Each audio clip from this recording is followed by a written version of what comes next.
Welcome to Stuff You Missed in History Class, a production of iHeartRadio's How Stuff Works.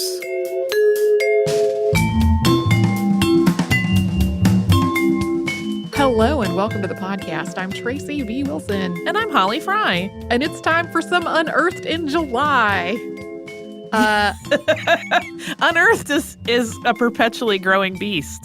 It is. If you are new to the show, this used to be once a year and then it became twice a year. And it's when we talk about things that have been literally or figuratively unearthed over the past whatever block of time period.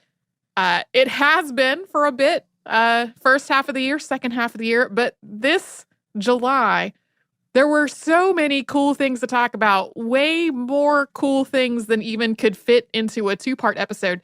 So I put up this poll on our Facebook and Twitter to ask folks how they would feel about maybe having Unearthed 4 times a year. Or I suppose it could also be 3. I don't know. Regardless, in response to more Unearthed, it was an overwhelming yes. Like approximately 90% were in favor of 4 times a year Unearthed. So it will either be quarterly or thrice yearly. Maybe we could coincide it with the number of times I get my teeth cleaned every year, which is 3. We could just use that as the calendar basis. Well, and I didn't think about the possibility of doing sort of trimester until literally talking through this just now in my head. So everyone's hearing my internal reasoning. With that in mind, these Unearthed episodes are coming out at the end of July, but they're really covering January through the end of May because I was just so full up on it at that point. So June will roll into next time. Sometime in the vicinity of late September or early October, we'll have another round. And then in December or the start of January, we'll have the last part of the year, and then we'll sort of see how all that goes in regards to next year's scheduling. They may not all be two-parters. It'll just depend on whether this trend of stuff continues, because there was just so much interesting stuff to talk about. So today, we have a whole lot of updates and connections to previous episodes of the podcast, and then we'll move on to some things about Neanderthals and early humans and the unearthed books, letters, and works of art. And then next time, we will have some of the longtime listener favorites like the edibles and potables, and of course, the shipwrecks. Who doesn't love a good shipwreck? But first, we are going to talk about one of my favorite things. The Voynich manuscript. We talked about this one on the show in 2014, and then we updated that in 2017, and it has appeared on Unearthed previously. And in May of this year, a flurry of headlines reported that a researcher from the University of Bristol had cracked the code on the Voynich manuscript. The researcher in question, Dr. Gerard Cheshire, published his paper in the journal Romance Studies under the title The Language and Writing System of MS 408, Voynich Explained. And in the paper, he said this work had taken him about 2 weeks while he was working on his thesis. That was kind of the first red flag. Here, in a nutshell from the paper, is what he says it was all about. Quote, the manuscript uses a language that arose from a blend of spoken Latin or vulgar Latin and other languages across the Mediterranean during the early medieval period, following the collapse of the Roman Empire, and subsequently evolved into the many Romance languages, including Italian. For that reason, it is known as Proto-Romance, prototype Romance. It had long been hypothesized as the logical link between spoken Latin and the Romance languages, but no documented evidence had ever been found before. That's the end of the quote. He also concluded that this work was a resource that was produced by Dominican nuns for the use of Maria of Castile. In his words from press releases surrounding the discovery, quote, I experienced a series of eureka moments, followed by a sense of disbelief and excitement when I realized the magnitude of the achievement, both in terms of its linguistic importance and the revelation about the origin and content of the manuscript. What it reveals is even more amazing than the myths and fantasies it has generated. It is no exaggeration to say this work represents one of the most important developments to date in Romance linguistics. Almost immediately, though, linguists and medievalists got to work debunking this entire thing, including various people writing essays and tweets and whatnot about how that's not how Romance languages developed, and Proto-Romance, as described in the paper, is not a thing. Various scholars also reported that they had received unsolicited copies of a draft of this paper going back to 2017, which is a no-no if you were planning to try to submit something to peer-reviewed journals. Within 2 days of that first announcement, the University of Bristol had withdrawn its own press release about the paper and distanced itself from Cheshire, saying that this was all his own work and not affiliated with the university or its resources. In a statement, the university also said that it was going to, quote, seek further validation and allow further discussions both internally and with the journal. So to recap, every time you see a headline that says someone has decoded the Voynich manuscript, just mentally add in the words claims to have in there because it happens with some degree of frequency. We love the Voynich manuscript. I honestly don't know at this point if I want anyone to crack it because I kind of like that it's this weird, nutty thing. But most of the time it follows this pattern of like, I have figured it out. And other people go, hold on a minute, Chief.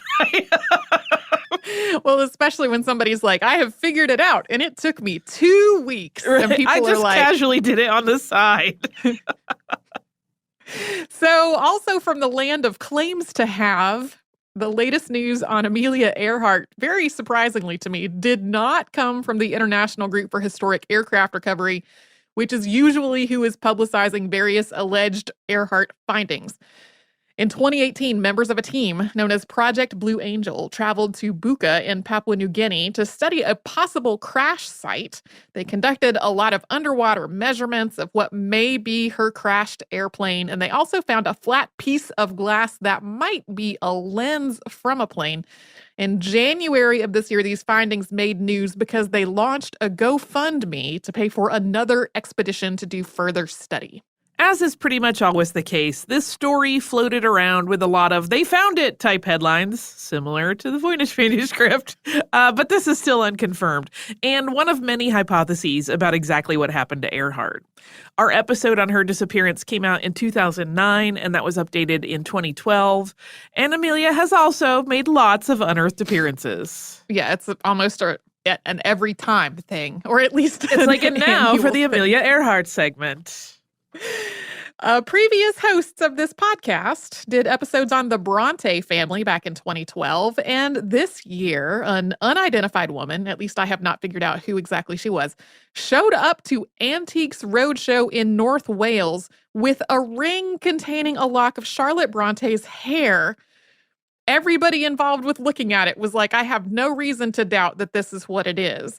It's this tiny lock of braided hair that fits down into the interior of the ring, and the outer layer of the ring kind of opens up like a lid on a hinge.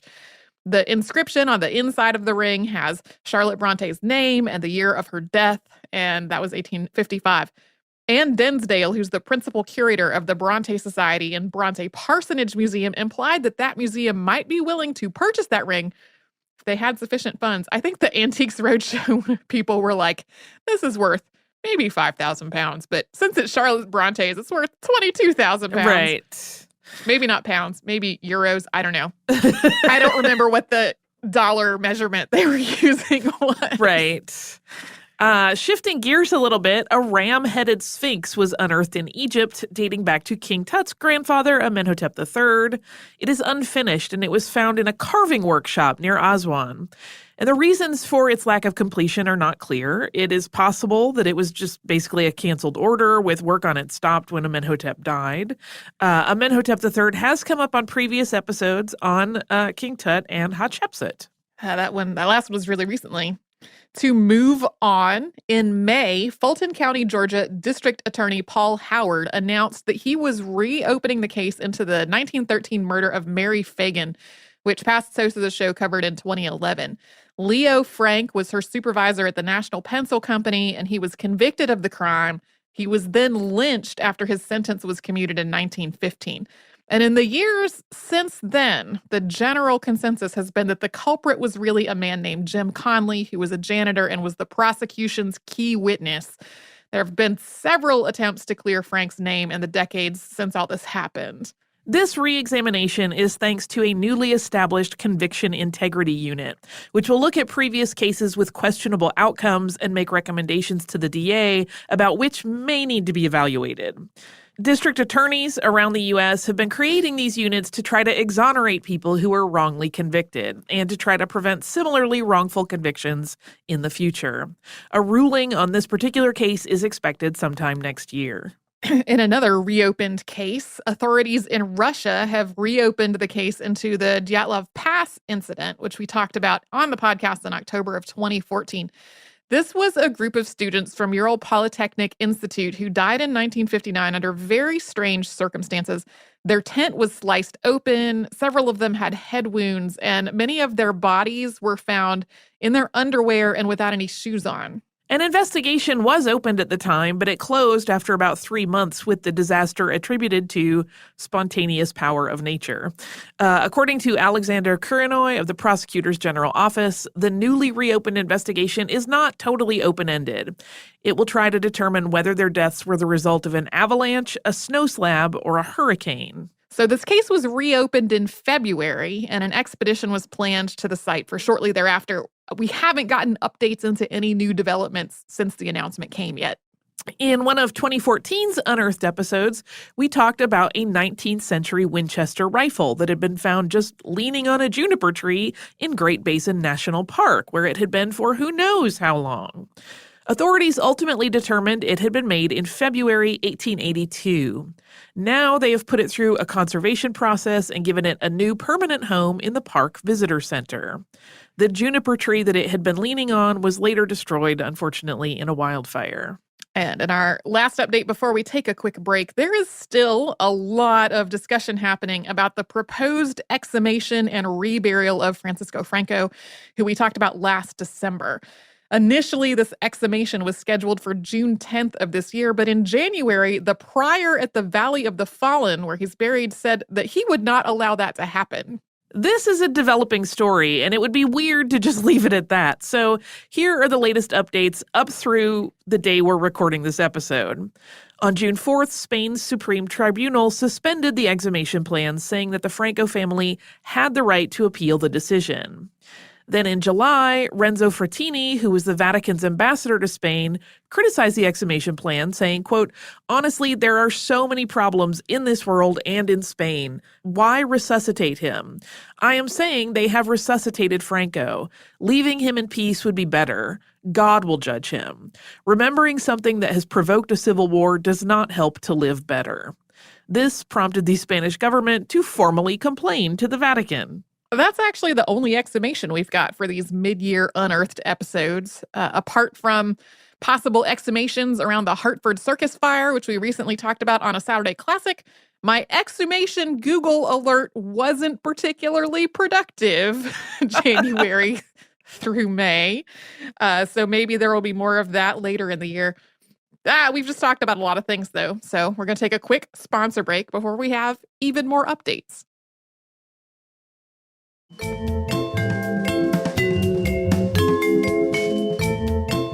Not too long ago, we replayed a past episode on Charles Dickens as a Saturday Classic.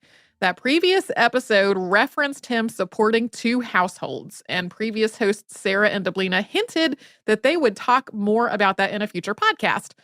Later on, listeners asked us whatever happened to that future podcast because it did not apparently exist.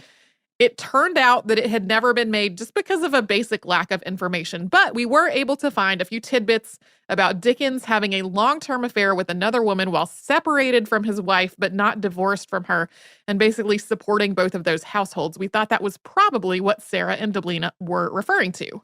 Well, University of York professor John Bowen has combed through a set of 98 documents in the Harvard Theater collection.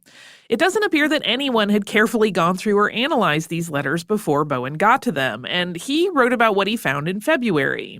These were letters from Edward Dutton Cook, who was a neighbor of Charles's estranged wife, Catherine. Edward and his wife became friends with her, and she shared various details about her marriage to Charles Dickens with Edward toward the end of her life.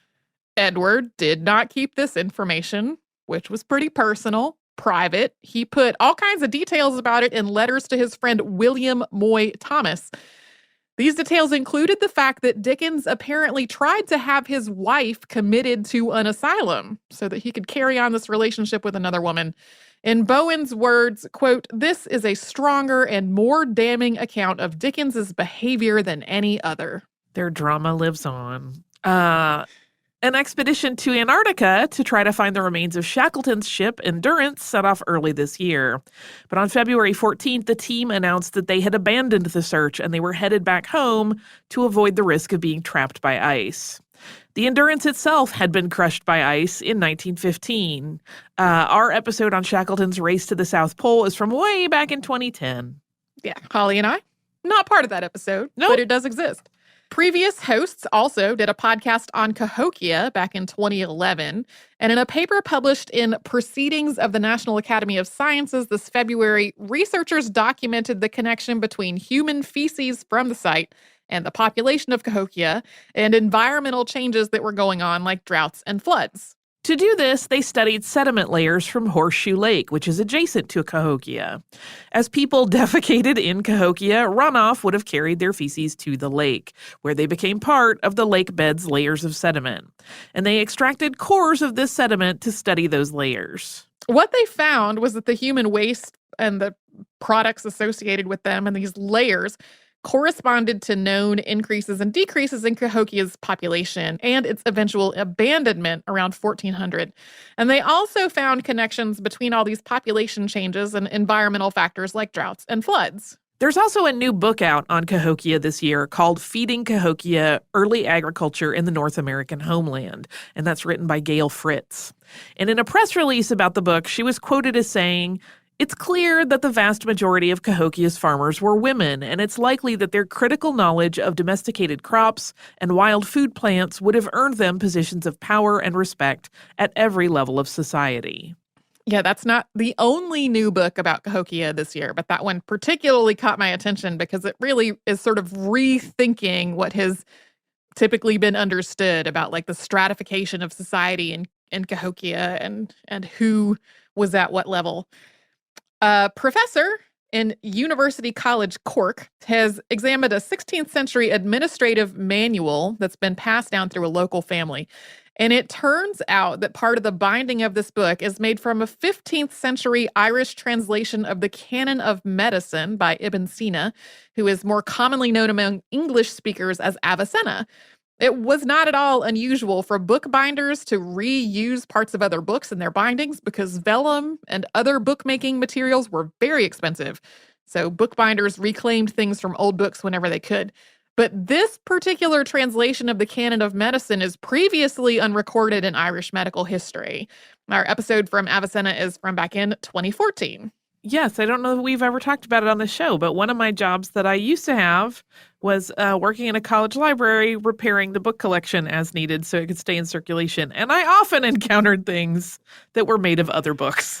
Yeah. Because they had some pieces of the collection that were very old. So we were trying to protect those and keep the record of the history, but also, again, keep it part of a circulating collection. So just verifying that that is 100% accurate. Yeah, when we were in San Francisco, I went to the Bookbinders Museum and had this guided tour of the Bookbinders Museum. And that was one of the things they talked about was how many things were reclaimed. But simultaneously, like if you were shaving too much off of the edges of your paper to try to reclaim that and make new paper, you could get in big trouble because that was a quality issue. Right. This was a guild.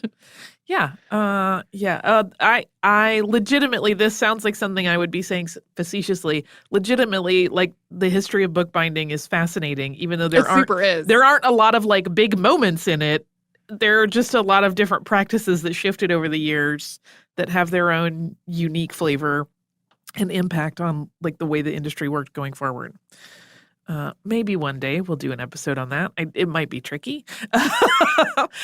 Previous hosts of the podcast did an episode on Rapa Nui, also called Easter Island, way back in 2008, and then that was updated in 2012. Recent research there suggests that the island's famous statues may have been intentionally placed near sources of fresh water. And this gives a possible reason for why the island's statues and shrines are in their particular locations. This research was focused on the western portion of the island, and anthropologist Carl Lippo reported that this proximity to the water wasn't always obvious because fresh water would emerge along the coast when the tide went out. It was only there sometimes, and it was observing this pattern that they spotted the connection between when water would emerge and where these statues and shrines were.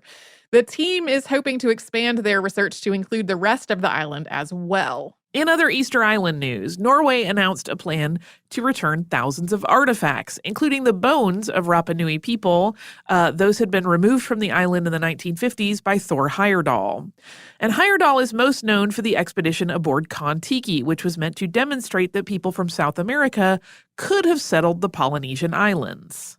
I think I have that expedition on my ideal list for some point in the future, but it's also one of those that every time I get to it, I kind of go, I feel like we did it already, but I don't think we did. I have done a similar thing with it. I have it scribbled in a notebook, and every time I look at it, I'm like, is this to tell me to go back and look at what we did? And then I look for it, and I can't find it. And this is one of the things that comes along with joining a show after it's been through other hosts in a long archive, sometimes with things named in a way that aren't immediately obvious. Well, and to be frank, I mean, we have been doing it long enough that there are episodes that we worked on. I think it's come up before where I've been like, I don't remember this at all. And you're like, you did the research on that one? Yeah. It's easy to, I mean, you can't keep it all in your head, unfortunately. Nope. I can't anyway. I certainly cannot. Back to some unearthings. This is another previous unearthed follow-up. In Unearthed in July 2018, we talked about the discovery in Alabama of a ship that was believed to be the Clotilda. The Clotilda was the last known ship to carry enslaved Africans to the United States, which happened more than 50 years after the U.S. had outlawed the import of enslaved people from Africa. The Clotilda was burned and sunk in July of 1860 after bringing 100 enslaved Africans to the United States because its owners wanted to destroy the evidence of their crimes. It turned out pretty quickly that the ship in question was not the right size to be the Clotilda. That was something that we talked about on last year's Unearthed in July as well. But the potential discovery sparked a lot of interest in trying to find the ship. In May, marine archaeologists announced that this time they did find the Clotilda. It was located in Alabama's Mobile River. In that same episode of Unearthed, in the same passage, we also talked about the publication of Zora Neale Hurston's Barracoon, which was based on her 1927 interview with a man known as Cudjoe Lewis. He was believed to be the last living survivor of the Clotilda, but that designation shifted this year as well. In March, Hannah Durkin of Newcastle University published a paper in the journal Slavery and Abolition, in which she notes that a woman named Radoshi actually lived until 1937. Cudjoe Lewis died in 1935. That's actually somebody that Zora Neale Hurston also knew about and wrote about, but it wasn't clear the timeline of their deaths until now. We talked about bog butter in our butter versus margarine episode in 2016. Please don't eat bog butter. And it's also come up on previous editions of Unearthed. Now, researchers at the University of Bristol and University College Dublin have dated 32 bog butters from the collection of the National Museum of Ireland. They wanted to find out if this butter was really what we think of as butter, made from milk fat, or if it was really fat that had come from animal carcasses. And turns out it was really dairy butter. This research also suggests that the practice of putting butter in the bogs goes back about 1,500 years earlier than previously thought. The oldest sample that they were looking at was from 1700 BCE. It's still not 100% clear whether people were putting the butter in the bog to try to preserve it or if it was some kind of offering. It is also totally possible that at some points in history it was about food preservation, and in other points in history, it was a more symbolic thing. They do think that at any given time, it was for one purpose and not both. Still, do not eat the bog butter. No. I beg you.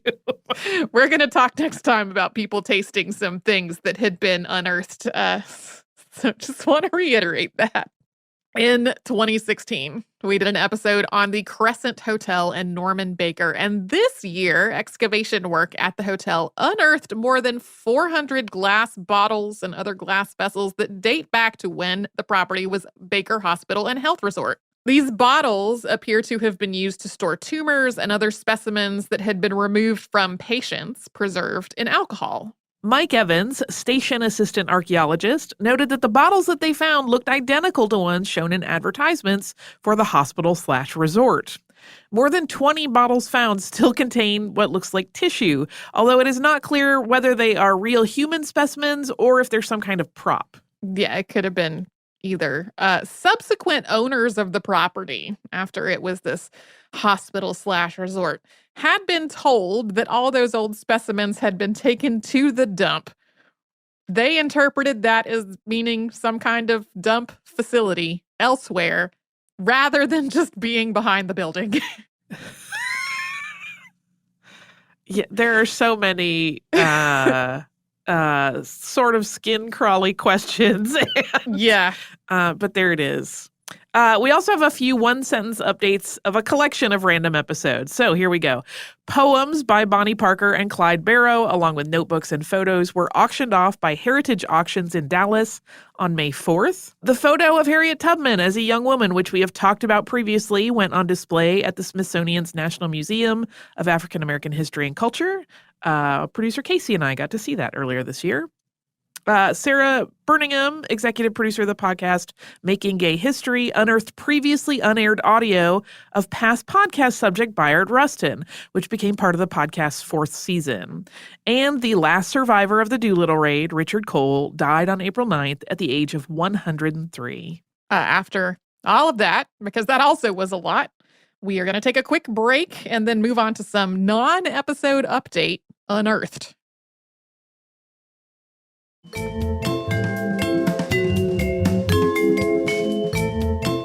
Okay, now we have a collection of things that are all related to Neanderthals and early humans. And first off, archaeologists in northeast Jordan have found evidence that Neolithic humans might have been hunting with dogs.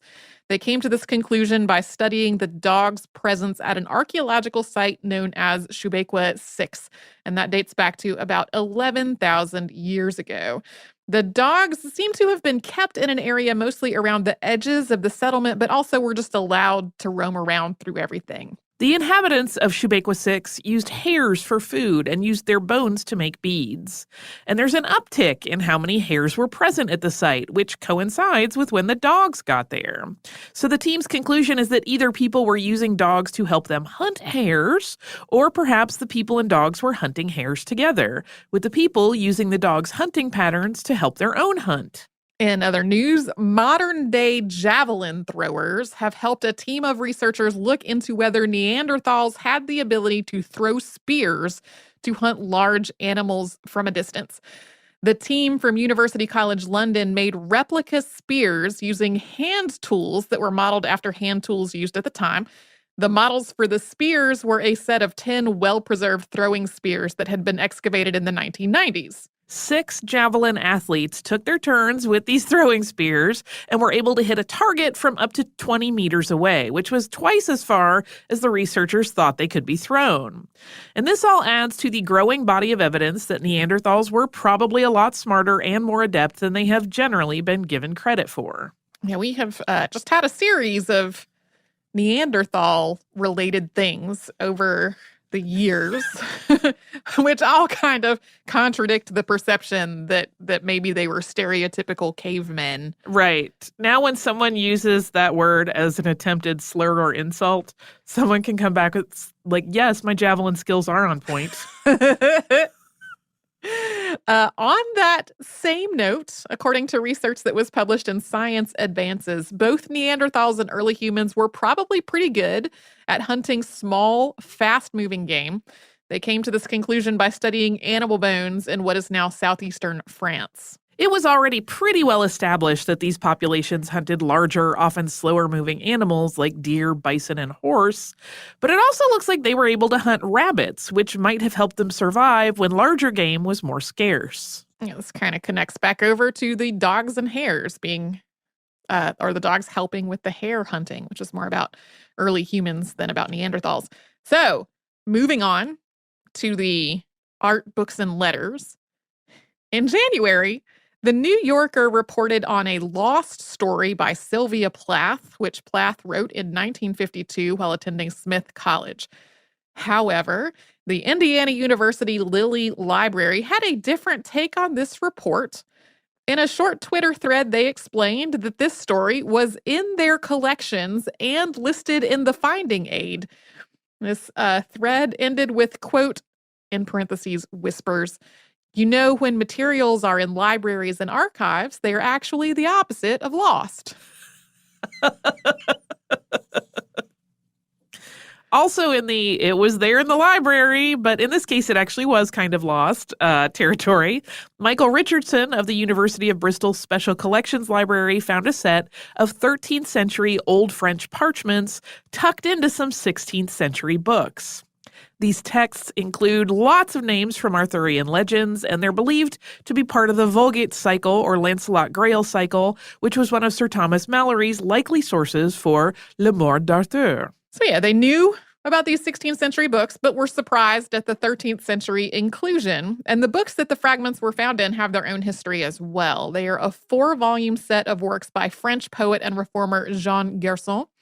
The pages were printed in Strasbourg sometime between 1494 and 1502, and then they were bound in England sometime in the 16th century. Those 13th century fragments were bound in along with them. In one of the findings that a lot of folks told us about, researchers studied the remains of an unknown woman buried in Germany about 1,000 years ago and found flecks of lapis lazuli pigment in her teeth.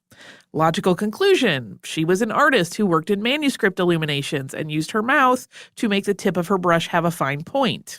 Another logical conclusion: she must have been very good at her work because lapis lazuli pigment, known as aquamarine, was extremely expensive and really hard to get. So the people that were illuminating those manuscripts were not all monks, as has often been popularly imagined. In other news, Leonardo da Vinci's thumbprint has been found on a drawing called The Cardiovascular System and Principal Organs of a Woman, which was drawn in 1509. That work is in Britain's Royal Collection, and the ink from the thumbprint matches the ink from the drawing, so they think he just picked up the page with inky hands. Alan Donithorne, who is a former paper conservator at the collection, called it the collection's, quote, most convincing candidate for an authentic Leonardo fingerprint. Another gear switch, the practice of writing in Japan may have developed between 300 and 400 years earlier than previously thought. This is based on the discovery of inkstones, some of them unfinished, that date back to the 2nd and 1st centuries BCE. Previously, writing was believed to have been brought to Japan from China in roughly the 3rd century CE. These inkstones were probably also introduced from China. It's believed that they were first developed in China around 300 BCE before being carried to Japan. And then the earliest Japanese-made inkstones would have probably been copied from these Chinese stones before Japanese craftspeople developed their own designs and methods. In May, the conservation charity English Heritage announced that a painting long believed to be a fake based on Botticelli's Madonna of the Pomegranate was actually a real Botticelli. It was thought to be a fake because of variations in the painting itself and in the yellow pigments used to paint it. But after X-ray testing, infrared studies, and a pigment analysis, researchers have concluded that the painting really was created in Botticelli's workshop in Florence, although it was not necessarily exclusively his work. Yeah, it was totally normal for a painter to create multiple copies of the same thing, especially if it was a commission. Yeah. But everybody thought this one was fake for a long time. We have a random thing to just close out part 1 of Unearthed today, and that's that archaeologists working ahead of a new high-speed rail line have unearthed the burial site of Matthew Flinders, who was the first European to circumnavigate the continent of Australia. He died in 1814, and this line that he was unearthed to make way for is going to run from London to Birmingham. The construction has involved just a massive archaeological project with 60 different dig sites along the length of the route. Flinders was known to be buried at St. James's Cemetery behind Euston Station, but the cemetery also contained 40,000 bodies, and only some of the graves were being excavated, so authorities weren't all that optimistic that they were going to find his gravesite. It turned out that Flinders' coffin was marked with a lead plate that was still legible. Yeah, I found it pretty quickly, it turned out. And as a side note, there is always a lot of train line and other construction-related unearthing going on. And so far this year, we've also read reports of a 4th century public fountain being unearthed during rail construction in the Thessaloniki Metro, and a Roman cemetery unearthed during work for a tram extension route in Strasbourg. And we'll have more next time. More things unearthed. Whole other categories. Have you unearthed some mail for us? I have unearthed some mail. It's from Shannon. Shannon has written about Marie Laurencin. And Shannon says, I listened to your podcast in the car on my daily commute. And when Tracy described her reaction to seeing the Marie Laurencin paintings at the Musée de l'Orangerie, I knew exactly what she was talking about because I had the exact same experience when I was in Paris in January. I knew it had to be the same painter. When I got home, I pulled up my photos. I've attached my favorite Laurencin from the Orangerie Portrait de Madame Paul Guillaume, although it's not nearly as good as the professional ones. And sure enough, it was the same painter. I take photos of items I'm drawn to in museums so I can go back and learn more about them later, but I hadn't gotten back to this one yet. I was fascinated to hear about Marie Laurencin and her life. I was especially interested to hear that she was part of the early Cubist movement. I generally don't enjoy Cubism, mostly because Picasso was a misogynist, and the gusto he shows in breaking women up into pieces always makes me so mad. Anyway, I found her work really drew me in, and I stayed there a long time looking at her paintings, the attached in particular. Thank you so much for reminding me about these paintings and giving me some insight into the artist. As always, love how sassy you ladies are, Shannon. Thank you so much, Shannon. I just wanted to read this because I always love when I find a kindred spirit in our listener mail who similarly was like, I'm here for these paintings. If you would like to write to us about this or any other podcast, we're at historypodcast@howstuffworks.com. And then we're all over social media at Missed in History. And that is where you'll find our Facebook, Pinterest, Instagram, and Twitter. You can come to our website, which is missedinhistory.com, where you'll find the show notes for all the episodes that Holly and I have ever worked on. The show notes for this episode includes the links to the original sources for everything we have talked about this time and next time. Is a very long list. You can also find a searchable archive at our website for every episode we have ever done. And if you click on live shows up the top of the page, all of our upcoming live shows and tour. So you can do all that at our website, and you can subscribe to our show on Apple Podcasts, the iHeartRadio app, or wherever you get your podcasts.